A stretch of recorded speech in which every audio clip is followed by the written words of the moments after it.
Hello, welcome you all to Entry App. I am Kavya. ICDSന്റെ syllabus ഒക്കെ വന്നു കഴിഞ്ഞു അല്ലെ? ഒരുപാട് മാറ്റങ്ങളോടുകൂടി തന്നെയാണ് ICDSന്റെ സിലബസ് പബ്ലിഷ് ചെയ്തിട്ടുള്ളത്. ഏതുവരെയായി പഠനമൊക്കെ നല്ല രീതിയിൽ തന്നെ പോകുന്നു എന്ന് പ്രതീക്ഷിക്കുന്നു.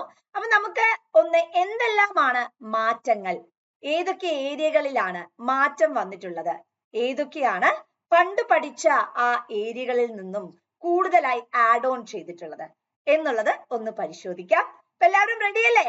ഓക്കെ. അപ്പോ നമുക്കറിയാം ഇതിന്റെ കാറ്റഗറി 245/2023 ആണ്. അപ്പൊ ഇതിലെ പാർട്ട് 1 എന്ന് പറയുന്നത് നമ്മുടെ സോഷ്യോളജി ആണ് അല്ലെ? അത് 25 മാർക്കിന് തന്നെയാണ്.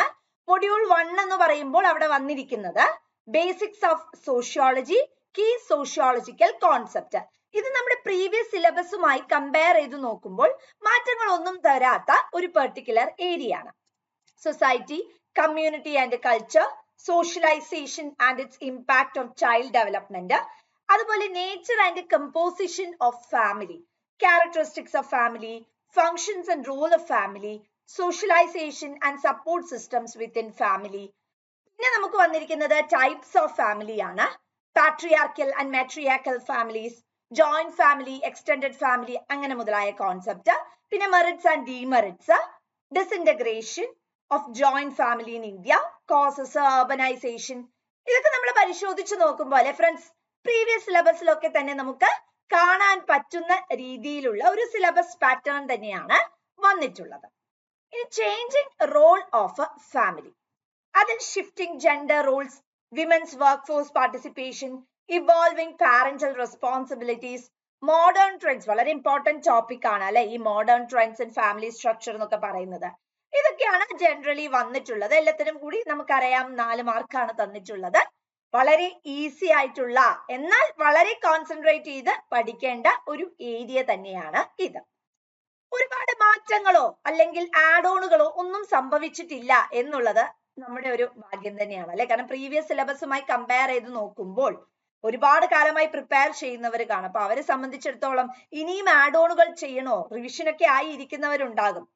പക്ഷെ കുറച്ചുകൂടെ എക്സ്പെഷ്യലി നമ്മുടെ സൈക്കോളജി ഏരിയയിലൊക്കെയാണ് കുറച്ചുകൂടി ഒന്ന് ആഡ് ഓണുകൾ, അല്ലെങ്കിൽ ഒരുപാട് രീതിയിൽ, കുറച്ചൊന്നുമല്ല ഒരുപാട് രീതിയിൽ അവിടെ ആഡ് ഓണുകൾ സംഭവിച്ചിട്ടുണ്ട്. അതിലേക്കൊക്കെ നമുക്ക് വരാം. ഇനി മൊഡ്യൂൾ 2 പോവുകയാണെങ്കിൽ അവിടെ സോഷ്യൽ പ്രോബ്ലംസ് ഉണ്ട്. Domestic violence and alcoholism, definitions, legal frameworks and support systems. പിന്നെ വന്നിരിക്കുന്നത് ഡൗറി ആൻഡ് ഡൗറി ഡെറ്റ്സ്. ഇവിടെ ഒന്നും മാറ്റങ്ങളില്ല അല്ലെ, ഇവിടെ ഒന്നും ആഡ് ഓണുകൾ സംഭവിച്ചിട്ടില്ല. അതേപോലെ തന്നെ പ്രീവിയസ് സിലബസിൽ നിന്നുള്ള അതേ കണ്ടന്റ്സ് തന്നെയാണ് ഇവിടെ പ്ലേസ് ചെയ്തിട്ടുള്ളത്. Cultural contest and consequences, legislations and enforcement measures, types of drugs, rehabilitation and prevention strategies. Child labour, child abuse and delinquency വളരെ ഇമ്പോർട്ടന്റ് ആയിട്ടുള്ള ഒരു ഏരിയ ആണ്.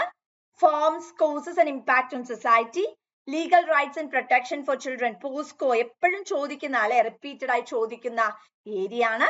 പിന്നെ juvenile justice act, violence against women അല്ലെ, അതിന്റെ കീഴിലാണ് forms of violence, societal impact, legal frameworks വരുന്നത്. Problems of the elderly, അതായത് സോഷ്യൽ, സൈക്കോളജിക്കൽ, എക്കണോമിക് ഇഷ്യൂസ് ആണ് വരുന്നത്. ഇതിലൊന്നും മാറ്റങ്ങൾ വന്നിട്ടില്ല, നമുക്ക് ആശ്വസിക്കാൻ വകയുണ്ട്. ഇതിലൊന്നും എന്ത് വന്നിട്ടില്ല, മാറ്റങ്ങൾ വന്നിട്ടില്ല. മാറ്റങ്ങൾ വന്നതാണ് ഞങ്ങൾ ഇവിടെ യെല്ലോ മാർക്കിൽ തന്നിരിക്കുന്നത്.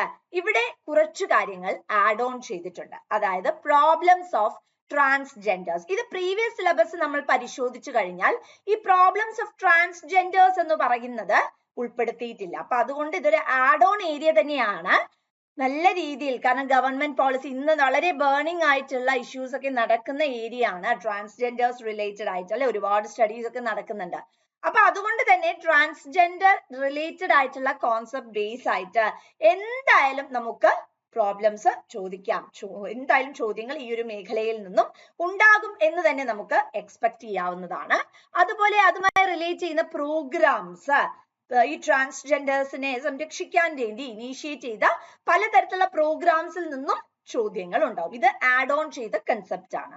അൺഎംപ്ലോയ്മെന്റ് ആൻഡ് അണ്ടർ എംപ്ലോയ്മെന്റ്, ഇത് നമ്മൾ പഠിച്ചിട്ടുണ്ട്. കോസസ്, കോൺസിക്വൻസസ്, സൊല്യൂഷൻസ് എല്ലാം നിങ്ങൾ പഠിച്ചതാണ്. അവിടെ ആഡ് ഓൺ ചെയ്തിരിക്കുന്നത് ഗവൺമെന്റ് പോളിസീസ് ആൻഡ് പ്രോഗ്രാംസ് ആണ്. ഇത് മൊത്തത്തിൽ 6 മാർക്സ് ആണ് വരുന്നത്. ഇത്രയുമാണ് നമ്മുടെ മൊഡ്യൂൾ 2 ആഡ് ഓൺ ചെയ്തിട്ടുള്ളത്. ഇനി മൊഡ്യൂൾ 3 പോയിട്ടുണ്ടെങ്കിൽ അവിടെയും നമുക്ക് ഏകദേശം ഒന്ന് സമാധാനിക്കാം എന്ന് പറയാം. കാരണം അവിടെ വലിയ രീതിയിൽ മാറ്റം വന്നിട്ടുണ്ടോ എന്ന് ചോദിച്ചാൽ വലിയ രീതിയിൽ നമ്മൾ പഠിച്ച കണ്ടന്റുകളെല്ലാം അവിടെ വന്നിട്ടുണ്ട്. അത് നമുക്ക് ആശ്വസിക്കാവുന്ന ഒരു ഘടകം തന്നെയാണ്. മൊഡ്യൂൾ 3 പോകുമ്പോൾ അവിടെ ഡെവലപ്മെന്റൽ ഇഷ്യൂസ് ആണ് അല്ലെ. അവിടെ നിങ്ങൾക്ക് വളരെ ഇമ്പോർട്ടന്റ് ആയിട്ട് ഒരുപാട് പോവർട്ടി എലിവേഷൻ പ്രോഗ്രാംസിനെ കുറിച്ച് പഠിക്കണം. പിന്നെ ഒരു കോൺസെപ്റ്റ് ഉണ്ട് കൺസ്യൂമറിസം അല്ലെ. പിന്നെ റൂറൽ അർബൻ ഡിസ്പാരിറ്റീസ്. ഈ റൂറൽ അർബൻ ഡിസ്പാരിറ്റീസിൽ നിങ്ങൾ പഠിക്കേണ്ടത് ഗവൺമെന്റ് അല്ലെങ്കിൽ പുതിയതായി ആഡ് ഓൺ ചെയ്തിരിക്കുന്നതാണ് government initiatives to bridge the gap. അത് വളരെ ഇമ്പോർട്ടന്റ് ആണ്. കാരണം അത് ആഡ് ഓൺ ചെയ്തതാണ്. ഈ ആഡ് ഓൺ ചെയ്യുന്ന കോൺസെപ്റ്റിൽ നിന്നൊക്കെ ചോദ്യങ്ങൾ വരാനുള്ള സാധ്യത വളരെ കൂടുതലാണ്. കാരണം അവര് ഇമ്പോർട്ടന്റ് ആയിട്ടുള്ള ഏരിയാസ് ഐഡന്റിഫൈ ചെയ്തിട്ട് അതാണ് നിങ്ങൾക്ക് സിലബസിൽ ആഡ് ഓൺ ചെയ്ത് തരുന്നത്. അപ്പൊ തീർച്ചയായിട്ടും അതെന്തുകൊണ്ടാണ് ആഡ് ഓൺ ചെയ്യുന്നത്? അത് അതിൻ്റെ അകത്ത് നിന്ന് ചോദ്യങ്ങൾ വരാൻ സാധ്യതയുണ്ട്. അതുകൊണ്ട് തന്നെയാണ് അല്ലെ. അപ്പൊ ഒരിക്കലും ഇത് ആഡ് ഓൺ ടോപ്പിക്സ് അല്ലേ, അതൊന്നും ഞങ്ങൾ പഠിക്കുന്നില്ല എന്നുള്ള മൈൻഡ് സെറ്റോട് കൂടി ഇരിക്കരുത്. വളരെ സിസ്റ്റമാറ്റിക് ആയി തന്നെ പഠിച്ച് തുടങ്ങുക. ഇപ്പൊ government initiatives to bridge the gap അത് പഠിച്ചിരിക്കണം. ഇനി എൻവിറോൺമെന്റൽ ഡീഗ്രഡേഷൻ, അത് ഓൾറെഡി നമ്മൾ പഠിച്ചിട്ടുള്ള പോർഷൻ തന്നെയാണ്. പണ്ടത്തെ സിലബസിൽ നിന്ന് തന്നെയുള്ള പോർഷൻ ആണ്. Air pollution, water pollution, solid waste management, climate change. പഴയ സിലബസിൽ നിന്നുള്ള യാതൊരു മാറ്റവും ഇല്ലാത്തൊരു ഏരിയ തന്നെയാണ് അത്. അടുത്തത് പ്രോബ്ലംസ് ഓഫ് ഇൻഡ്യൂസ്ഡ് ഡിസ്പ്ലേസ്മെന്റ്. അതിന്റെ അകത്ത് നിങ്ങൾ social, economic and cultural issues പഠിച്ചിട്ടുണ്ട്. പക്ഷേ ഈ റീഹാബിലിറ്റേഷൻ ആൻഡ് റീസെറ്റിൽമെന്റ് പോളിസി വളരെ വളരെ ഇമ്പോർട്ടന്റ് ആണ്. അതുകൊണ്ട് തന്നെയാണ്, കാരണം ഇന്നത്തെ നമ്മുടെ കമ്മ്യൂണിറ്റി അല്ലെങ്കിൽ നമ്മുടെ സൊസൈറ്റിയിലേക്ക് എടുത്തു നോക്കുന്ന സമയത്ത് ഈ റീഹാബിലിറ്റേഷൻ പോളിസീസ്, റീസെറ്റിൽമെന്റ് പോളിസീസ് ഒക്കെ വളരെ ചർച്ചയായി വരുന്നുകൊണ്ടിരിക്കുന്ന ഒരു ഏരിയ ആണ്. അപ്പൊ അതുകൊണ്ട് നല്ല രീതിയിൽ വളരെ സിസ്റ്റമാറ്റിക് ആയി വളരെ ടെക്നിക്കൽ ആയിട്ട് മൈന്യൂട്ട് ഡീറ്റെയിൽസ് മനസ്സിലാക്കിക്കൊണ്ട് തന്നെ പഠിക്കുക. അപ്പൊ ഇതിന് മൊത്തത്തിൽ 4 മാർക്കാണ് ഉള്ളത്. ഇനി മൊഡ്യൂൾ 4 കടന്നാൽ വിമൻ ആൻഡ് ഡെവലപ്മെന്റ് ആണ് വരുന്നത്. അപ്പൊ അതിന്റെ ഏരിയയിൽ നിങ്ങൾക്ക് വിമൻ ഇൻ ഗവേണൻസ് ഉണ്ട്. അവിടെ മാറ്റങ്ങൾ വന്നിട്ടില്ല. Participation, political and administrative roles, challenges മാറ്റങ്ങളില്ല. അടുത്തത് ജെൻഡർ ഇഷ്യൂ. ഇവിടെ ആഡ് ഓൺ ചെയ്തു വന്നിട്ടുള്ളത് പോളിസി ഇന്റർവെൻഷൻസും സൊസൈറ്റിയൽ ചേഞ്ചസുമാണ്. ഇവിടെ ആഡ് ഓൺ ചെയ്തു വന്നത് പോളിസി ഇന്റർവെൻഷൻസും സൊസൈറ്റിയൽ ചേഞ്ചസുമാണ്. അടുത്തത് empowerment of women. Empowerment of വിമനിലേക്ക് കടന്നാൽ എക്കണോമിക്, സോഷ്യൽ, പൊളിറ്റിക്കൽ എംപവർമെന്റ് ആണ് നമുക്ക് ഇവിടെ വന്നിരിക്കുന്നത്. പക്ഷെ ഇതൊക്കെ നിങ്ങൾ എന്താ പഠിച്ചു കഴിഞ്ഞ കോൺസെപ്റ്റുകളാണ്, അല്ലെങ്കിൽ നിങ്ങളുടെ പ്രീവിയസ് സിലബസിൽ ഉള്ള അതേ കോൺസെപ്റ്റ് തന്നെയാണ് ഇവിടെയും വന്നിരിക്കുന്നത്. പക്ഷേ ഇവിടെ ആഡ് ഓൺ ചെയ്തിരിക്കുന്നു ഏതാണ്? ജെൻഡർ ഇഷ്യൂമായി റിലേറ്റ് ചെയ്യുന്ന പോളിസി ഇന്റർവെൻഷൻസും സൊസൈറ്റിയൽ ചേഞ്ചസും. വളരെ ഇമ്പോർട്ടന്റ് തന്നെയാണ് അല്ലെ. ജെൻഡർ ഇഷ്യൂസ് ഇപ്പൊ ട്രാൻസ്ജെൻഡർ ഒക്കെ പോലെയല്ല, അവിടെ ആഡ് ചെയ്ത പോലെ തന്നെയുള്ള ജെൻഡർ ഇഷ്യൂസ്, ഇക്വാലിറ്റി എന്നൊക്കെ പറയുന്ന ആ ഒരു കോൺസെപ്റ്റിനെ അധിഷ്ഠിതമായിട്ടുള്ള ജെൻഡർ പ്രോബ്ലംസ് അല്ലെങ്കിൽ ജെൻഡർ റിപ്രസെന്റേഷൻസ് എന്നൊക്കെ പറയുന്നത് വളരെ ഇമ്പോർട്ടന്റ് ആണ്. Participation in socio political activity, അവിടെ മാറ്റങ്ങൾ വന്നിട്ടില്ല. അവിടെ role of women in civic engagement, political process ആണ്. പിന്നെയുള്ളത് women in Panchayat Raj institution, അവിടെ ചാലഞ്ചസ് ഫേസ്ഡ് ആണ് ചോദിക്കുന്നത്. പിന്നെ role of self help group.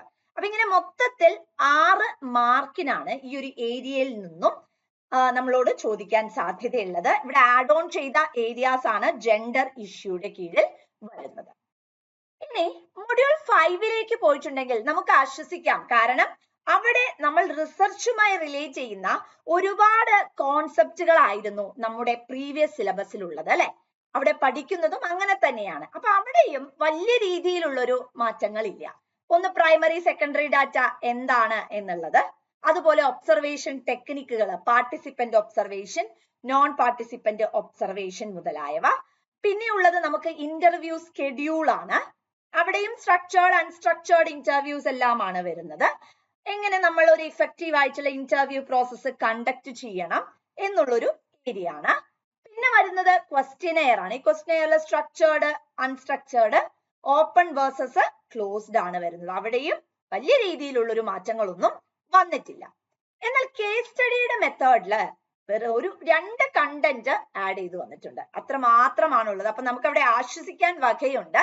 കാരണം എന്താ വെച്ചാൽ പഴയ സിലബസുമായി നമ്മൾ കമ്പയർ ചെയ്ത് നോക്കുമ്പോൾ പുതിയ സിലബസിൽ എന്ത് വന്നിട്ടില്ല, കേസ് സ്റ്റഡിയുടെ ഏരിയയിൽ വലിയ ഗണ്യമായിട്ടുള്ള ഒരു മാറ്റമൊന്നും ഇല്ല. Focus group discussion, participatory rural appraisal, ഈ 2 ഏരിയകളാണ് ആഡ് ചെയ്തു വന്നിട്ടുള്ളത്. മൊത്തത്തിൽ 5 മാർക്കാണ് ഈ ഒരു ഏരിയയിൽ നിന്ന്. പക്ഷേ ഇനിയാണ് പ്രശ്നത്തിലേക്ക് കടക്കുന്നത്. കാരണം സോഷ്യൽ വർക്കിന്റെ ഏരിയയിലേക്ക് നമ്മൾ പോകുന്ന സമയത്ത് ഇവിടെ module 1 social work as A profession പുതിയതായി ആഡ് ചെയ്ത് വന്നതാണ്. Module 3 secondary methods of social work, social welfare administration add ചെയ്ത് വന്നതാണ്. Module 4 social work practice in child protection അതും ആഡ് ചെയ്ത് വന്നതാണ്. 5 മാർക്ക്, 8 മാർക്ക്, 8 മാർക്ക്, 4 മാർക്ക്. ഈ ഒരു മൊഡ്യൂള് ഓൾറെഡി എക്സിസ്റ്റിംഗ് തന്നെയാണ്. അപ്പൊ ഇവിടെ നമുക്ക് ആക്ച്വലി വേണ്ടത് എന്താണ്? ഒരുപാട് കണ്ടന്റ്സ് പുതിയതായിട്ട് പഠിക്കേണ്ടതുണ്ട് അല്ലെ. ഇപ്പൊ മൊഡ്യൂൾ 1ലേക്ക് പോവുകയാണെങ്കിൽ social work as A profession എന്ന് പറയുമ്പോൾ അവിടെ historical evolution of social work, differentiation of social service and social work, ideologies വളരെ ഇമ്പോർട്ടന്റ് ആയിട്ടുള്ളതാണ്, വാല്യൂസ്, പ്രിൻസിപ്പിൾസ് വളരെ വളരെ ഇമ്പോർട്ടന്റ് ആണ്, പ്രൊഫഷണൽ അസോസിയേഷൻ IFSW, IASSW മുതലായിട്ടുള്ള കാര്യങ്ങളെല്ലാം വളരെ വളരെ ഇമ്പോർട്ടന്റ് ആണ്. കോർ ഏരിയ എന്ന് തന്നെ നമുക്ക് പറയാം അല്ലെ. വലിയ രീതിയിലുള്ള ഒരു മാറ്റം തന്നെയാണ് സോഷ്യൽ വർക്കിൽ നമുക്ക് കാണാനായിട്ട് സാധിക്കുന്നത്. മൊഡ്യൂൾ 3ലേക്ക് പോവുകയാണെങ്കിൽ അവിടെ കുറച്ച് സ്റ്റാറ്റി പാർട്ടുകളും കൂടി ആഡ് ചെയ്ത് തന്നിട്ടുണ്ട് അല്ലെ. റിസർച്ച് പാർട്ടുകൾ നമ്മൾ പഠിക്കുന്നുണ്ട്. റിസർച്ച് പാർട്ട് കൂടാതെ എന്തും കൂടെ ആഡ് ചെയ്ത് വന്നു, സ്റ്റാറ്റി പാർട്ടും കൂടി, സ്റ്റാറ്റിസ്റ്റിക്സ് പാർട്ടും കൂടി ഇവിടെ ആഡ് ചെയ്ത് വന്നിട്ടുണ്ട്. T test, ANOVA, chi square മുതലായിട്ടുള്ള area, qualitative designs, qualitative data analysis മുതലായവയാണ് മൊഡ്യൂൾ 3യിൽ വരുന്നത്. മൊഡ്യൂൾ 4ലേക്ക് പോവുകയാണെങ്കിൽ social work practice in child protection വളരെ ഇമ്പോർട്ടന്റ് ആയിട്ടുള്ള കാര്യം തന്നെയാണ്. കാരണം ICDS പോലെയുള്ള ഒരു എക്സാമിന് എന്തായാലും ഈ ഒരു ഏരിയയിൽ നിന്നും നമുക്ക് ചോദ്യങ്ങൾ പ്രതീക്ഷിക്കാവുന്നതാണ്. അപ്പൊ സൈക്കോളജിയിലും സോഷ്യൽ വർക്കിലുമാണ് ശരിക്ക് ഗണ്യമായിട്ടുള്ള ഒരു മാറ്റം നമുക്ക് കാണാൻ പറ്റുന്നത്. ഇപ്പൊ ഇവിടെ നോക്കിയാൽ തന്നെ നിങ്ങൾക്ക് അറിയാം സോഷ്യൽ വർക്കിൽ 3 മൊഡ്യൂൾസ് ആണ് അവിടെ ആഡ് ഓൺ ചെയ്ത് വന്നിട്ടുള്ളത്.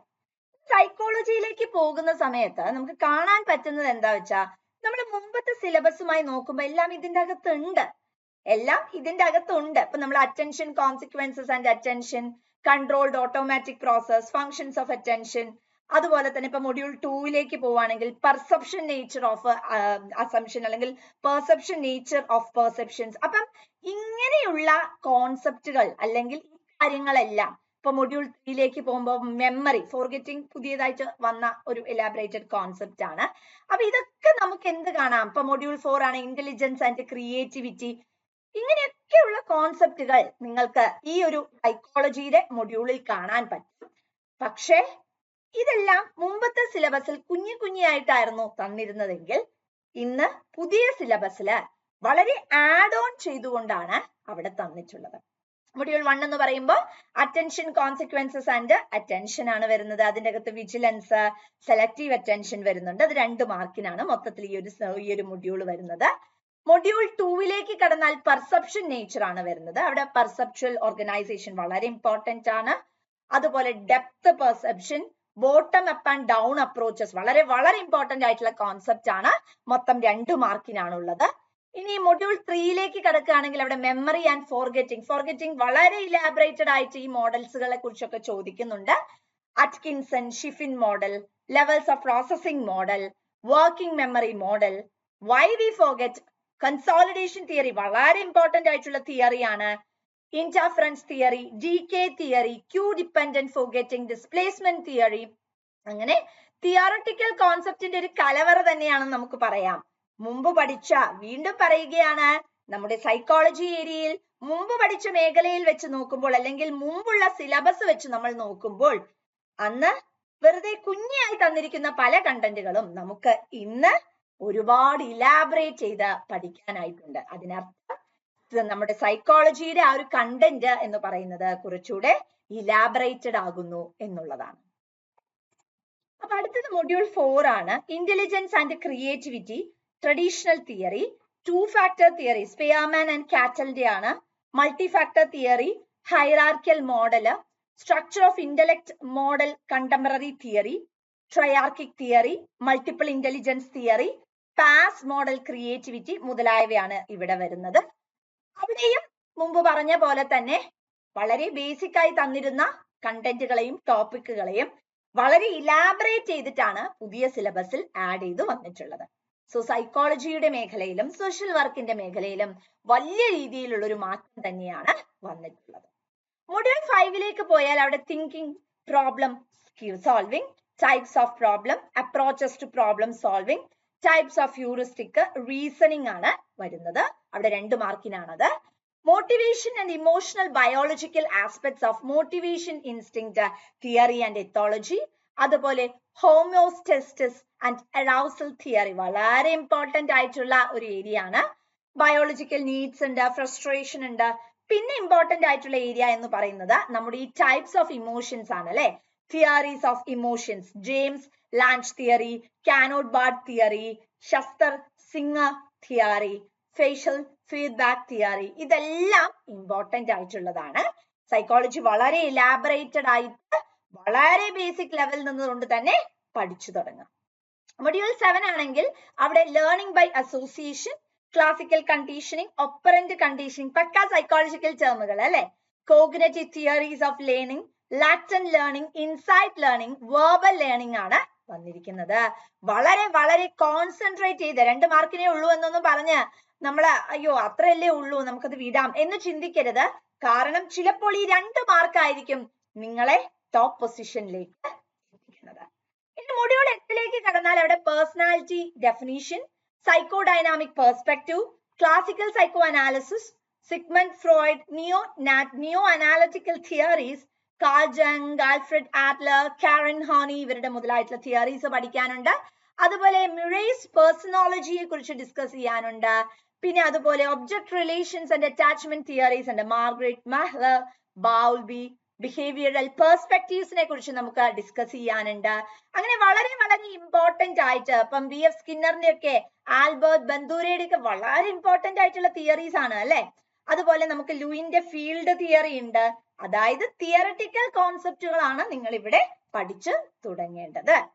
Call Rogers, Rollo May, Victor Frankl, അതുപോലെ അബ്രഹാം മാസ്ലോ, ഈസ്റ്റേൺ പെർസ്പെക്റ്റീവ് ഒക്കെ ഇമ്പോർട്ടന്റ് ആയിട്ടുള്ള കോൺസെപ്റ്റുകളാണ്.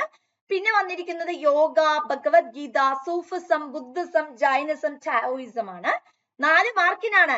ഒരുപാട് കണ്ടന്റ് പഠിക്കാനുണ്ട് അല്ലെ. നിങ്ങൾ ചിന്തിക്കുന്ന 4 മാർക്കിന് ഇത്രയും കണ്ടന്റ്സ് ഒക്കെ ചോദിക്കുമോ? ചോദിക്കും, തീർച്ചയായിട്ടും. ഈ തവണയുള്ള പരീക്ഷ എന്ന് പറയുന്നത് എപ്പോഴും നമ്മൾ വിശ്വസിക്കുക അവർ കൃത്യമായി ആഡ് ഓൺ ചെയ്ത ഏരിയകളിൽ നിന്ന് ചോദ്യങ്ങൾ വരാനുള്ള സാധ്യതയുണ്ട്.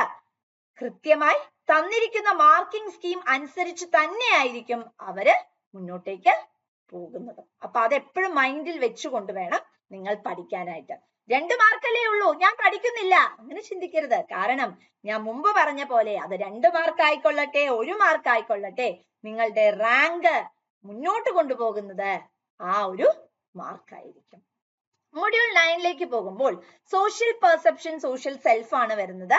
അവിടെ sources of self knowledge, aspects of self knowledge, self schemas, self discrepancies, self regulation, self concept, self esteem മുതലായിട്ടുള്ള കോൺസെപ്റ്റുകളാണ് വളരെ ഇമ്പോർട്ടന്റ് ആണ്. പെർസീവിംഗ് പേഴ്സൺസ്, അവിടെ impression formation and impression management, attribution വളരെ ഇമ്പോർട്ടന്റ്. അവിടെയാണ് ആട്രിബ്യൂഷൻ തിയറീസ് ഒക്കെ വരുന്നത്. പിന്നെ perseverance of beliefs, confirmatory hypothesis, self fulfilling prophecy stereotypes വളരെ വളരെ ഇമ്പോർട്ടന്റ് ആണ്. നമ്മളോട് ധാരാളമായി ചോദ്യങ്ങൾ വരാൻ സാധ്യതയുള്ള ഒരു ഏരിയ ആണ്. വരുന്നത് ആറ്റിറ്റ്യൂഡ്സ് ആണ്. അവിടെ measurement formation, attitudes and behaviours വരുന്നുണ്ട്. Persuasion by communication, persuasion by our own action, role playing, cognitive dissonance theory വളരെ ഇമ്പോർട്ടന്റ് ആണ്. പിന്നെ നമുക്ക് changing attitudes, conformity, classical studies, compliance, obedience, Milgram's research, pro social behaviour, altruistic personality important ആണ്. എന്തായാലും ചോദ്യങ്ങൾ വരാനുള്ള സാധ്യതയുണ്ട്. ഇന്റർപേഴ്സണൽ ഇൻഫ്ലുവൻസസ്, അതുപോലെ culture, gender and individual differences, causes of human aggression, frustration aggression hypothesis, ഇതൊക്കെ ഇമ്പോർട്ടന്റ് ആണ്. മൊത്തത്തിൽ 3 മാർക്കിന് തന്നെയാണ് ഇവിടെ ചോദിച്ചിട്ടുള്ളത്. ഞാനിപ്പോ ഈ പറയുന്ന സമയത്ത് തന്നെ നിങ്ങൾ നിങ്ങളുടെ ഓൾഡ് സിലബസ് കയ്യിൽ വെച്ചുകൊണ്ട് വീഡിയോ കാണുക. അപ്പൊ നിങ്ങൾക്ക് മനസ്സിലാകും യെസ് ഇത്രയും മിസ് പറയുന്നത് ശരിയാണ്, ഇത്രയും സിലബസ് നമുക്ക് ആഡ് ചെയ്ത് വന്നിട്ടുണ്ട് എന്ന്.